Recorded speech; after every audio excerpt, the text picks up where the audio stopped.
টিনের ঘর গরম হয়ে যাচ্ছে কিংবা দেওয়ালের আর সিলিংয়ে সাধারণ লুকে আপনি বোর হয়ে গেছেন? মাত্র 1 মিনিটে দেখুন কিভাবে আপনারা সাধারণ টিনের ঘরকে বানিয়ে ফেলতে পারেন একদম রাজকীয় বা লাক্সারিয়াস বাড়ির মতো। হ্যাঁ, আজ আমরা কথা বলবো পিভিসি প্যানেল সিলিং এবং দেওয়ালের স্থায়িত্ব নিয়ে। অনেকেই মনে করেন পিভিসি প্যানেল সিলিং শুধু পাকা বিল্ডিংয়ে করা যায়। এই ধারণা কিন্তু একদম ভুল। এই আধুনিক পিভিসি প্যানেল সিলিং খুব সহজেই যে কোনো টিনের ঘরের সিলিংয়ে এবং টিনের দেওয়ালেও নিখুঁতভাবে ফিটিং করা যায়। এটি একদিকে যেমন আপনার ঘরের ভেতরের গরম ভাব কমিয়ে দেবে, অন্যদিকে ঘরের ভেতরের রূপটাই পুরো বদলে দেবে। এখন প্রশ্ন হলো, টিনের ঘরে এই সিলিং বা দেয়ালের প্যানেল কত বছর টিকে থাকবে? ভালো মানের পিভিসি প্যানেল সিলিং কিন্তু অনায়াসে 20 থেকে 25 বছর পর্যন্ত একদম নতুনের মতো থাকে। এটি 100% ওয়াটারপ্রুফ এবং ইউভি পোকা প্রতিরোধী।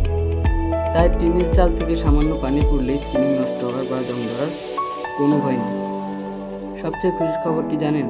আপনার বাড়ি বাংলাদেশের যে কোনো প্রান্তে হোক না কেন, আমরা সারা বাংলাদেশে মালামাল সহ ফিটিং সহ অত্যন্ত দক্ষ কারিগর দ্বারা নিখুঁতভাবে ফিটিংয়ের কাজগুলো করে দিয়ে থাকি।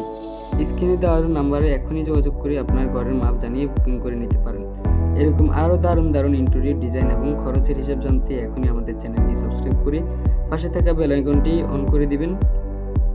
আপনার ঘরকে এমন সুন্দর বানাতে চান? ঝটপট কমেন্ট করে জানান, আর ভিডিওটি শেয়ার করতে ভুলবেন না।